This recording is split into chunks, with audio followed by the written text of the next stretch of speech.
Sa iba pang balita, muling iginiit ng pamahalaan na mahigpit na ipinagbabawal ang paggamit ng landmines. Alinsunod ito sa Comprehensive Agreement on the Respect for Human Rights and International Humanitarian Law. Ang ulat mula kay Denise Dayaganon ng PIA Davao Region. Binigyang diin ngayon ng dating Government Peace Panel Chief Negotiator na nagipag-usap sa mga komunistang rebelde na bawal ang paggamit ng landmines alinsunod sa itinadhana ng Comprehensive Agreement on the Respect for Human Rights and International Humanitarian Law. Sinabi ni former Justice Secretary at Chief Government Peace Negotiator Silvestre Bello III na nakasaad sa International Humanitarian Law na ang paggamit ng landmine ay mahigpit na ipinagbabawal kung man-detonated man o hindi. Aniya, ang paggamit ng landmines ay mahigpit na ipinagbabawal, matinding epekto nito sa mga biktima, kung saan ito ay maliwanag na pagpapakita ng paglabag sa International Humanitarian Law.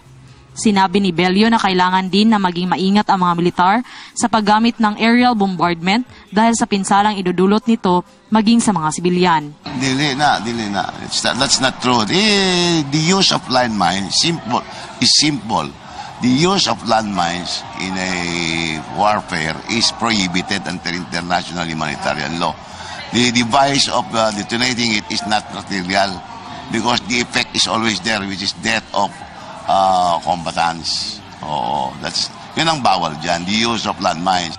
Sa kanyang panig, inihayag naman ni Alfred Lubang, convenor ng Philippine Campaign to Ban Landmine, na ang paggamit ng command-detonated landmines ay nakakaapekto rin sa mga sibilyan kahit hindi sila ang pangunahing target nito. Sinasabi doon, landmining as a situation, no?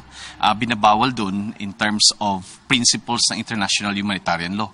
Sinasabi namin, command-detonated siya, hindi bawal, pero ang sukatan, no? Ang sukatan sa international humanitarian dapat may principle of distinction. Alam mo kung civilian o military yung targets mo.